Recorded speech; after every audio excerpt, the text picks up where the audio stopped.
If you're in business right now, or you're thinking about going into business, know this: many business owners are really dissatisfied with where they're at. They open their bank balance, dissatisfaction. They look at their pipeline, it's not good enough. They haven't got enough customers or enough cash flow coming into the business. And really, when we're in business, we should understand that keeping the cash flowing keeps the business going. Yeah, of course, profitability is really important, but I know many businesses that are profitable that end up going bust because they don't have enough cash flow and enough pipeline of customers to keep the flipping thing going. And here's another thing that I've learned. Business owners are obsessed with Facebook ads and Google ads and pay-per-click to get leads and customers into their business. Well, in this video, I want to break down all the ways that I get millions of customers into my businesses each and every single year. I've got zoos, farm attractions, day nurseries. I sell ice cream. I've got hotels. And I need to fill all those businesses up with customers just to keep the lights turned on. I've got to find nearly £2 million a month for payroll these days. So getting customers is a big part of what I do day to day. This book, Getting Customers, was a book that I wrote a few years ago. And you can see here, getting customers easier, faster, and for less money than you ever thought possible. And I want to go down through all the ways that I get customers so that you can use my frugality approach to grow the profits in your business. Chapter 1 is basic business, and this is where I really believe that you get really good at marketing. There's something that I want to share with you that I live by, which is average customer value, average transactional value, and average lifetime value. Once you know these things, marketing gets really exciting because you can work out your return on investment. Let's just make up some numbers here. If your average customer value is £10 every time someone transacts with you, and they're only going to transact with you once this year, and their lifetime value is just one time. So maybe I go into the fun fair, £10, it transacts with you once. You're only in that town once. So you've got a £10 average lifetime value. We can then work out what we can spend on marketing to buy customers. And in that situation, you want to spend as little money as possible. Maybe only just do leaflets. Look at day nurseries, for example. So my average customer value is £1,000 a month. They're transacting with us 20 working days a month. So let's put lots here. So should we say that's £12,000 a year? And the average lifetime value is 5 years, £60,000 worth of lifetime value. Now I know that number there, 60,000, so I can work out my return on investment and how much I can spend on money to buy customers. So I could spend £500 to get a customer, or even £1,000, let them have a month's free childcare, for example, knowing that my lifetime value is £60,000. This is really what I talk about on so much of my videos now, is the models. If the model is that good, wow, you've got to really be very good at increasing average customer value, getting that money up as much as possible. How often people transact with you, getting that up as much as possible. It's what supermarkets do, club card points and nectar points, because they're trying to entice you to transact with them more and more. And then lifetime value. If people are only around for 6 months or a year, it's going to be very, very difficult to build great relationships with your customers. Think about your shopping habits. You probably just shop at one supermarket, probably because your parents are in there. So that lifetime value is really, really high. So average customer value, average transactional value, and average lifetime value, that's where all the fun begins, gang. Now in the book, Getting Customers, there's a whole big section on basic business fundamentals. But there's one more that I just want to pick out, which is product first, marketing second. Because you can get people to try your products and services through marketing, but if they don't like it, they'll never come back. And therefore you've wasted all your marketing spend. So make sure you've got a really good product that people absolutely love. Then your marketing costs go down because that sends off word of mouth. And then when you spend some money to get customers through marketing, people talk about your product being so great that you get such a good return on investment. So remember, product first, get a really good product, be proud of your product, then market the hell out of it to fill the bank account. In chapter 2, I talk about how brand really turbocharges your marketing efforts. And let's break that down. So brand gives rocket fuel to marketing. Now, there's two things. So obviously, personal brand is all the stuff that I'm doing right now here on YouTube, but there's also reputational brand for your product. So you've got company brand and then personal brand. There's something that I want to share with you that's a little trick that I've used over the years. When people think about brand, we think about McDonald's, Nike, Louis Vuitton, some of these massive brands. But actually, in business, we can be famous to a few. We can build small brands that are really well known in niches. One of the top things that I've learned in business is there's riches in niches. Now, going back to the James Sinclair past here, I used to be a magician. I suppose I still am a magician, never stop understanding the fundamentals. But when I was a bit of a Dumbledore, there was this community of magicians, and there would be a few famous people in the magic world. And it's the same with fishing, and it's the same with yoga. In these niche spaces, there are personal brands and brands that provide stuff to those hobbyists that are so well known, but outside of that community, no one has a clue. In fact, I remember seeing certain magicians that were famous within the magic world that I would be in awe of if I saw them. But if they walked down the street, 95% of people would have no clue who they are. How can you use that in your business model so that you create brand to turbocharge your marketing efforts? Because we don't have to be Nike. I mean, of course, we would love to have the Nike brand or the big Louis Vuitton brand to turbocharge our marketing. But could you be famous to a few? Could you make content marketing in a niche space, remembering that there's riches in niches? I want to just talk about another methodology that I use, which is the 4 company philosophy. I've spoken about this lots on past YouTube videos, but it's really important to remember it. When you start in business, this is the company you are today. Company number 2 is the company you really want to be. And these are operating companies. These are the ones doing the trade.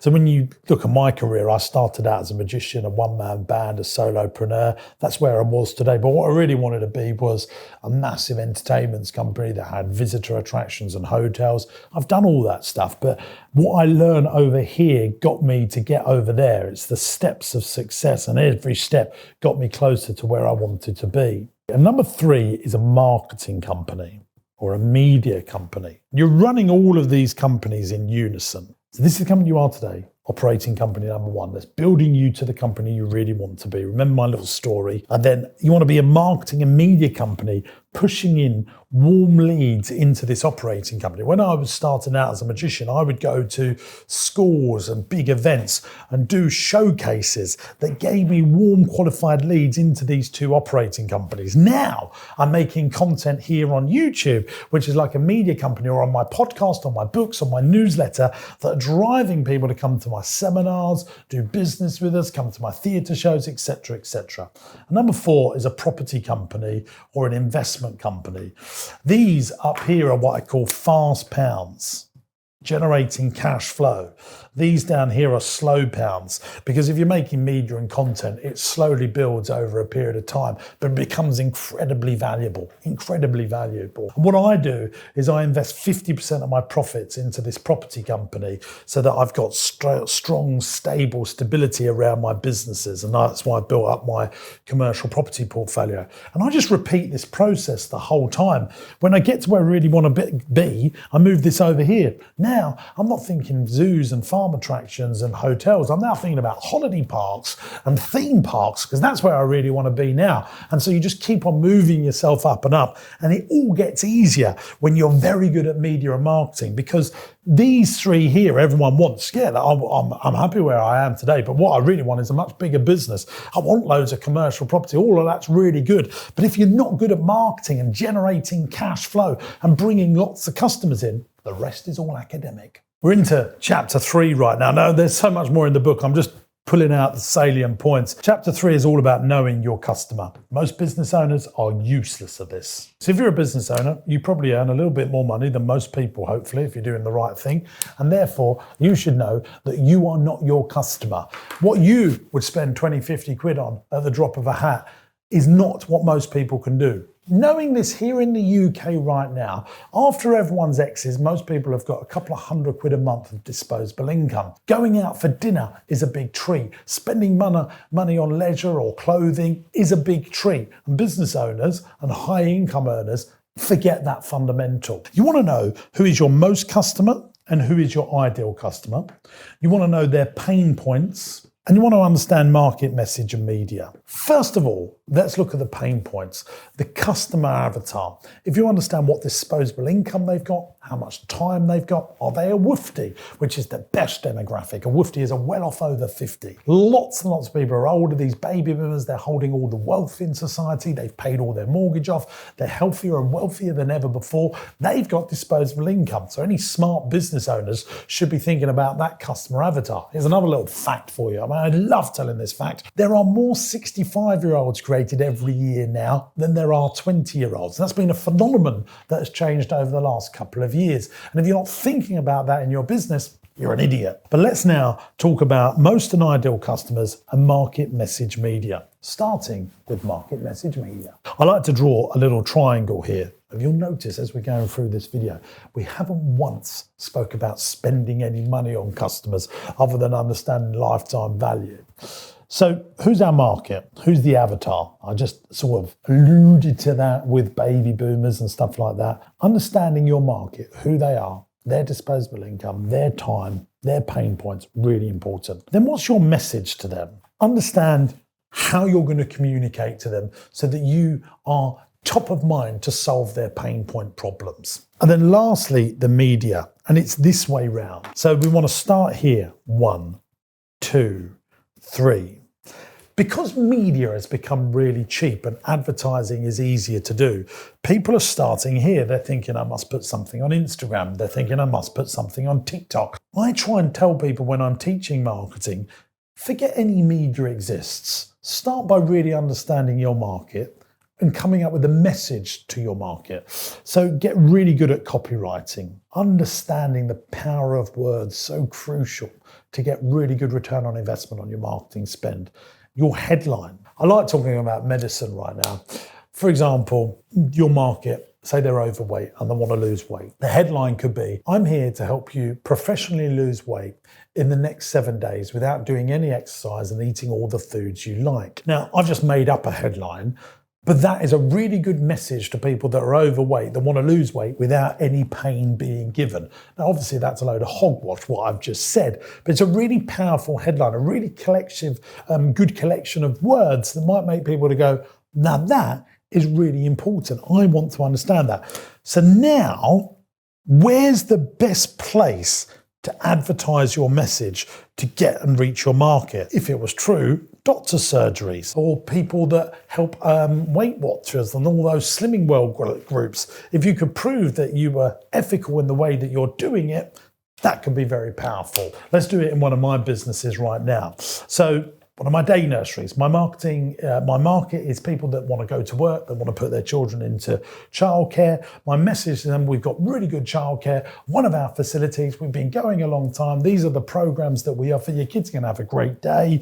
Where do I advertise that? Well, actually, Facebook ads, in parents' magazines, into schools, connecting with the local authorities. All of those things is the right media for me to be in. Not on radio stations, not in broad sense marketing. I want to be in those niche marketing spaces where I know my market is hanging about. So market message media. Now let's look at the most and ideal customer.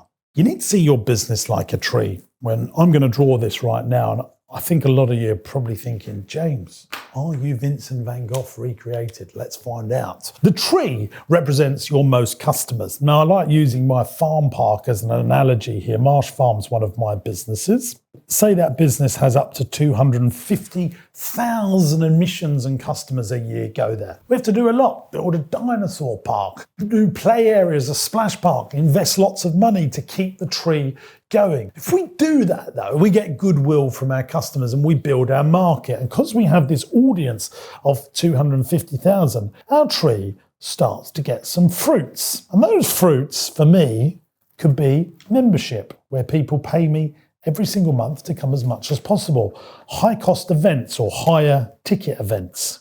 like my Father Christmas event. It could be my holiday clubs provided by Camp Beaumont that operate on my sites. It's another business that we've just bought. If you haven't seen that video, go and check that out here on the channel. And then my day nursery. I fill up the holiday camps, the higher ticket events, the membership, the day nursery, almost overnight because I have a tree that allows me to pick some fruits. This is my most customers, but these are my ideal customers. I only get my ideal customers because of my most customers. Now, here's something that I find out about lots of business owners. They are focusing on just getting their ideal customers, but they don't have a tree that grows them fruits. If you look at my seminar business, people that come to my seminars, I don't know, 500, 1,000 people every single year, I get those ideal customers on the back of the hundreds of thousands of YouTube views, millions of YouTube views we get each and every single year on the podcast and on the YouTube channel so that people are aware of me. What a lot of people look at their business and they have a most platform, but this is very difficult to look after. I mean, running a day nursery, memberships, holiday camps and higher ticket events is much more enjoyable than looking after a farm park that needs constant investment, that needs to be looked after in the winter. And the temptation people have is to cut down the tree. They've got a few fruits in the bowl and they've got a few fruits in the freezer. But eventually, those ideal customers dry up because they don't have a philosophy or a methodology, should I say, of getting more most customers so they can feed their ideal customer philosophy. Now, chapter 4 of the book is all about what makes customers buy or what makes people buy. Number 1 is KLT, which is know, like, and trust. If they know you, they like you, and they trust you, that's the number 1 thing. Understanding that value beats price all day long. The call to action. If you haven't got call to action in your marketing, you're an idiot. Loads of business owners do all this effort and then they don't give a call to action. I really think articles and people talking about your business for awards, testimonials, if you get industry press talk about you in a great way, you win big awards or testimonials speaking about your business, that can be the lubricant that helps people buy from you. Social proof is so important now. I've seen this as well on my YouTube channel. Like, we get a video that gets lots of views. Other people go, that's got a lot of views. Let's watch that. Social proof, really important. Throwing one ball at a time. If you've got multiple messages to a customer, they're a confused mind, and a confused mind never buys. The best way of explaining this is when you see a tradesman van. If you're driving around and you see a tradesman that says, I'm an electrician, I'm a bricklayer, I can do your gardening, I can clear your guttering, I can do your window cleaning. They do all this stuff, you're like, well, what do they do? And you're not really sure. So much better to say, I'm an electrician and I can do electrical work for you. People get in their lane and they remember stuff. So if you confuse people by saying you do all of these things, you're throwing lots of ball of them and they cannot catch any of the balls. So one ball at a time, especially in marketing. Chapter 5 in the book is all about the customer journey. Understand that your shoppers, your prospects, your customers go on a journey. And I want to show you a page in the book here about this diagram about one of our customers. So this was talking about coming to one of our indoor play centres. The most customer and the ideal customer. So consuming content for free on Partyman TV. Like you guys, lots of people are consuming James Sinclair content for free on the YouTube channel. That's my most customers. Most of the people that interact with me for free. The next stage is come to our venue for a low ticket price. You can come to Partyman World for 10 quid. The next stage is becoming a member, repeated guaranteed income, or even booking a birthday party. And then the last stage is signing up to our day nursery business, which are built on all of our venues. So our most customer down to our ideal customer. Once you understand this, when you understand the Disney model, make a film, millions of people watch it, but the real money is made out of people going on a Disney cruise or going to Disney World. That's where the winner chicken dinner moment is for the Disney franchise or the Disney empire. But they understand that they're working to a funnel. When you look at this, it's so important to understand this. Most of your customers need to have something where they're doing something with you for free, then having a chance to spend a little bit of money before the big money comes down here. Think about Google. Most of Google's customers use Google for free. Most of YouTube's customers are on the platform for free. But what Google really wants, or Alphabet that owns Google and YouTube, is advertisers on the platform. So they need loads of people, billions of people going on that platform every single day, watching videos. And they just want to sell to 0.5% of people that are businesses that want to advertise to their audience. I fill all my seminars and events because you guys watch all of my content. I don't pay for any ads to come into any of my events. People watch my content. I put a lot of content out. I know I do that, but that is my sales funnel. Watch me for free. Maybe buy my books, maybe join Entrepreneurs University. But if you really love what you learn and love what you see, you come and spend the whole day at one of my events. And that's how I make my money and fund this part of the business. Here's the golden goose of this whole video. If you just do one thing, I want it to be this, is your understanding that the money in marketing or in business is in your list. And the list is marketing terminology for your database. If you do not have an active database, I promise you now, you are literally leaving so much money on the table. It's criminal. Text messages, letters in the post, obviously emails, telephone numbers, anything that gives you an active database so that you communicate with your customers for next to nothing is the fastest way I know of getting customers. I have bought so many businesses, profitable businesses, £1 million plus revenue businesses without an active database. And when we buy it, if we know there's a good business that's profitable and they're not communicating with their customers, we can increase the profits literally overnight by just sending them emails saying, do you know about these special offers we're doing? Do you know about these other services we're doing? Or just, we're still here. Would you like to buy from us again? You bought from us a few years ago, but haven't bought from us. That simple communication of saying, hello, we're still here. I don't know anything that can make more money than that. The reason I labour the point is because most people do not have an active database, and it's stupid on a scale that is so calorific, it annoys me. Now, at the risk of this video being 7 hours long, there's 5 more salient favourite points that I want to pull out of the book. If you want to get more information on the book, you can listen to it all on your favourite audio platforms. You can buy it on Amazon or even on my website, jamessinclair.net, with all my other books. These are the 5 points.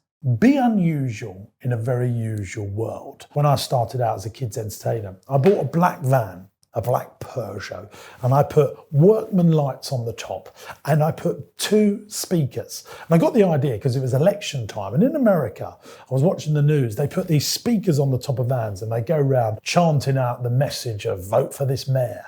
And I thought, what if I'd done that on my party van? So when I arrived in towns and villages, I would get on my speaker and say, hello, I'm Jimbo the Partyman, and I'm coming to Megan's party, and I'm here to do a party. And that just went like wildfire around local communities and blogs on the internet before Facebook became a big thing. It was just a way of being a bit unusual. If you want to get customers, think about yourself like you're running for local government, to be the local mayor of the town. Look at what people do in politics to get your vote. They write articles, they do free PR, they go to schools and the Women's Institute and do talks. They do stuff like that to get customers, and boy oh boy does that stuff work. Point number 2 is free over discounting. What lots of people do is be really lazy in marketing and they give people a discount to get customers. But actually free is better than discounting. And I'll tell you for why. I'll tell you for why. Because people don't expect free forever, but they do expect a discount forever.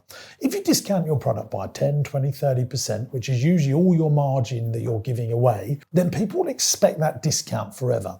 And that's really dangerous for a business. Discounting usually leads to death, and it's the slow death that you don't want in business. Far better to offer a product or try before you really buy. Now, I appreciate if you're selling swimming pools, you can't just give people a free swimming pool. But if you are in a space where you can give free before they buy, that's really powerful. And I do this in our day nurseries. Come and have a couple of days with us. See if you really like what we're doing. Put your child in, and if they've had a good settling in session, then you become a customer. So much better to do that than say, come and join us for the first month and get 20% off, because people want a discount forever and it annoys them when you put the price back to normal. Having premium products, if you haven't got that premium service there, lots of people want to fly first class, and if you don't have those first class seats, or if they're going to a hotel, they want to make sure that there's their nicer suites. If you don't have a premium product, you could actually turn customers away. Books, writing books, creating content. The best book you ever read is the one that you wrote. I've wrote 4 books. They've been powerful lead magnets for me. So think about making content, books, newsletters, articles. It magnetizes customers to you and it gives you authority. The word author and authority neatly fit inside each other. How can you get authority so that people choose you and see you as the ultimate expert? Usually, people's money goes to expertise. So how can you market yourself as the expert? Lastly, when we're crafting our marketing, think about the AIDA philosophy. This stands for attention, interest, desire or decision, and then the call to action. How can you get people's attention? Now, this could be done through paid for ads. It could be done through content marketing. People have got awareness of you because you've got a powerful headline that people go, oh, that's really, really good. How can you keep their interest? Is your content good enough? Is the story good enough that people are interested in your business? Then create a desire for them to buy from you. And then lastly, a call to action. Let's look at Rolex. Rolex bring out a brand that everyone knows. Everyone loves the Rolex brand. They know about it. They sponsor tennis matches. They're still doing marketing. People are interested in buying them. They have a desire to buy them. And they're very good at call to action because there's limited supply. When you get that call, if you're on the list to buy a Rolex that could be 2 years, when someone rings you out and says, hello, would you like to buy the watch now? You've got 3 days to comply. Buy. If you don't comply, buy right now. We're going to sell it to someone else. So they've got your attention by having this luxury brand. They get you on a list, a database. They keep you on a list. You see, they create a waiting list. This is another massive thing that great companies do, is they create waiting lists. They don't let you buy straight away, which slightly annoys people. You see how powerful this stuff is? Rolex create a waiting list. They get your attention, put you on the waiting list. They pique your interest, showing you all these beautiful models. They create a desire in you that you want one right now, but you can't actually buy. But actually, when they call you up and say, finally, you can buy from us, you take action. This is AIDA in reality. So there's a shop, it's closing down, and it says bargains as the top word. Closing down, save money. Bosh, bosh, bosh. So this is in a shop that's been in a town for a long time. That's got my attention. It's piqued my interest. I've got a desire to save money and get those bargains, but now it's missing a call to action. What could be the call to action? Today, last day, bargains, it's closing down, save money. Today is the last trading day. People will take action right away because there's a call to action that if you don't do it today, you miss out completely. Now, once you've got all of this stuff, yes, you're going to have to spend some money on ads, and you've got to remember that market message media. You're going to have to spend some money on media. Read some books on marketing. Go to some seminars on marketing. I promise you, if you get good at marketing, everything in your business just gets better because you improve your cash flow. Subscribe to the channel. Let me know in the comments any other videos you'd like me to make in the future to help explode the growth of your business. And I'll see you in the next video to help grow your business.